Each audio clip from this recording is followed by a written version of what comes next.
Gwalior airport पहुंचे केंद्रीय मंत्री ज्योतिरादित्य सिंधिया ने मीडिया से चर्चा की। उन्होंने कहा कि प्रधानमंत्री नरेंद्र मोदी और भारतीय जनता पार्टी ने हमेशा किसानों की कठिनाइयों के समय में हर संभव मदद प्रदान की है। सिंधिया ने बताया कि वे गुना में 3 दिन के प्रवास पर रहेंगे, जहां विकास और जन कल्याण से जुड़े कार्यक्रम आयोजित होंगे।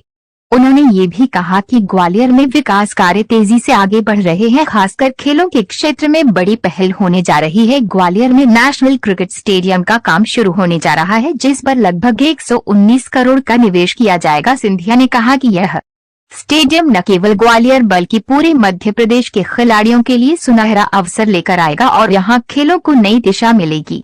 ग्वालियर से जतिन कुशवाहा के साथ पवन गिरी की रिपोर्ट। वाइट केंद्रीय मंत्री ज्योतिरादित्य सिंधिया। मैं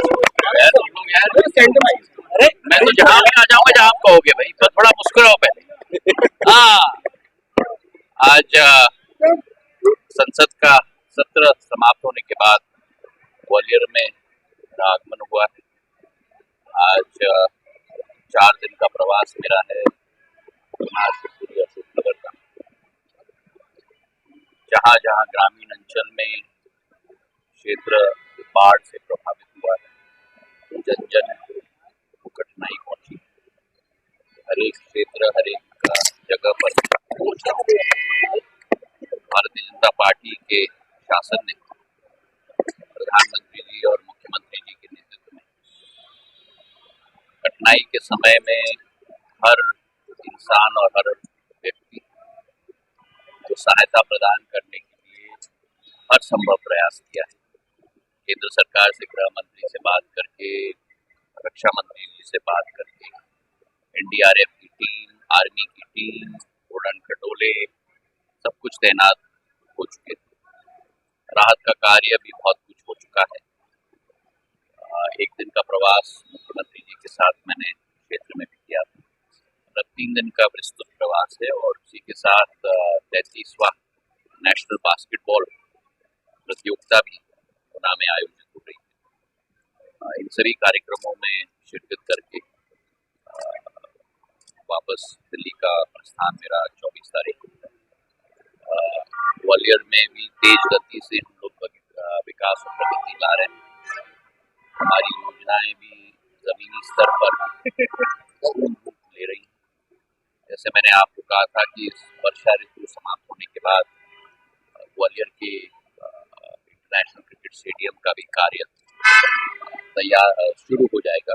जो 130 करोड़ रुपए की बाकी निवेश हमें करना है, उसे 40,000 की कैपेसिटी ले जाने के लिए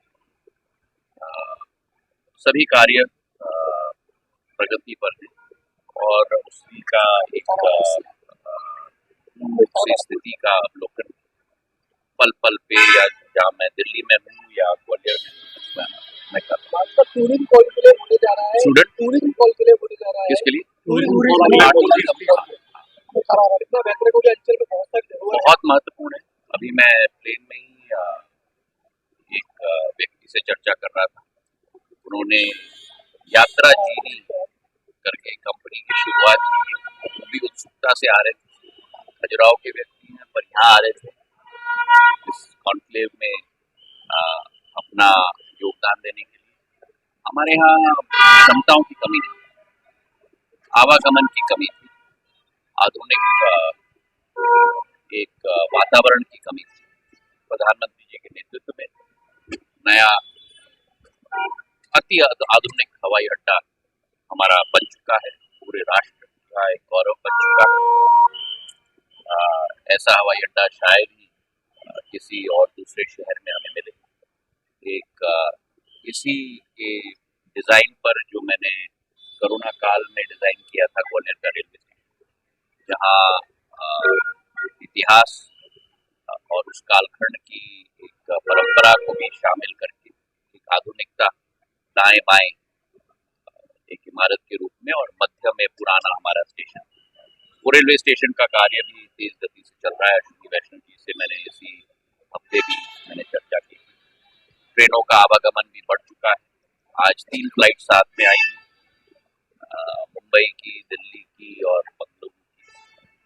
तो अब ये वातावरण अब तैयार हो रहा है पर्यटकों के लिए, पर्यटक आएंगे तो रोजगार के अवसर बढ़ेंगे, रोजगार के अवसर बढ़ेंगे तो घर घर में आमदनी बढ़ेगी। और पर्यटन एक ऐसा क्षेत्र है जहां प्रत्यक्ष और अप्रत्यक्ष रोजगार के अवसरों में पूरे औद्योगिक क्षेत्र में सबसे ज्यादा क्षमता है। रेशियो है 8:1, मतलब हर एक डायरेक्ट जॉब के लिए 8 इनडायरेक्ट जॉब नए निर्मित होते हैं। तो इससे हमारे क्षेत्र में भी रोजगार भी बढ़ेगी, लोगों की आमदनी भी बढ़ेगी। और अब समय आ चुका है ग्वालियर को वो पहचान हमें देना है। तो राहुल गांधी को दूसरे रफ्तार में यात्रा निकालना है, उसके बारे में मैंने बहुत बार दिल्ली के सभी इंटरव्यूज में भी मैंने कह दिया है। देखिए, मैं तो ये मानता हूँ कि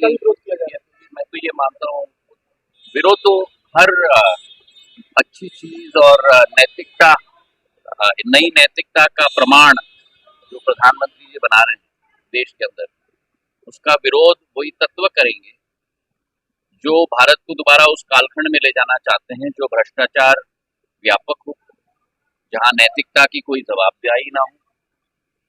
और ये बिल लाने की नौबत भी क्यों है? क्योंकि ऐसे कई लोग हैं जिनके ऊपर केवल आरोप नहीं लेकिन गलत पाए गए हैं और जेल के सलाखों के पीछे हैं, लेकिन फिर भी कुर्सी पकड़ के रखे। मैं तो आपसे पूछना चाहता हूं, क्योंकि आप भी प्रजातंत्र के चौथे स्तंभ हो, क्या ये समय की मांग नहीं है कि देश में एक ऐसा विधेयक आए कि अगर आपके ऊपर आरोप लगाया जाए, आपको गलत पाया जाए, आपको जेल के सलाखों के पीछे रखा जाए, फिर भी आप कुर्सी पकड़ के रखो? मेरे पूज्य पिताजी ने, जब उनके ऊपर आरोप भी सिद्ध नहीं हुए थे, जब उनके ऊपर आरोप लगा था, उन्होंने फौरन त्याग पत्र दिया था। जब सिविल एविएशन में एक दुर्घटना हुई थी, रेलवे में दुर्घटना हुई थी, उन्होंने अपना त्याग पत्र दिया था। ये तो हम लोगों का एक नैतिक मूल्य होना चाहिए, और किसी को इसका विरोध क्यों करना चाहिए? सभी को इसका समर्थन करना चाहिए। जो लोग विरोध कर रहे हैं वो केवल कुर्सी पकड़ की श्रृंखला में आते हैं। और अगर इनकी मानसिकता ये है, तो शायद जनता ने जो उनको बार बार सबक सिखाई है उससे भी वे जागे नहीं और अभी भी कुंभकर्ण की नींद सो रहे हैं। तो अब ये विधेयक के आधार पर एक नई नैतिकता का प्रमाण पूरे देश में रखा जाएगा। प्रधानमंत्री जी ने सदैव उच्च नैतिकता, उच्च मूल्य और सिद्धांतों की पैरवी की, और उसी के साथ अब इस विधेयक के आधार पर देश आगे बढ़ेगा। और वैसे भी निर्णय लिया गया है कि जॉइंट पार्लियामेंट्री कमेटी को ये विधेयक दिया जा रहा है, मतलब कि हर दल का व्यक्ति उस जॉइंट पार्लियामेंट्री कमेटी का सहभागी होगा, उस पर विचार विमर्श होगा, आपका मत लिया जाएगा और उसी के आधार पर बिल तैयार किया जाएगा। अब उसका भी आप विरोध कर रहे हो, मतलब इस बात का विरोध कर रहे हो कि आप भी इसकी समीक्षा नहीं करना चाहते, आप भी इस पर टिप्पणी नहीं करना चाहते, तो प्रजातंत्र कहाँ जाएगा? बहुत बहुत धन्यवाद।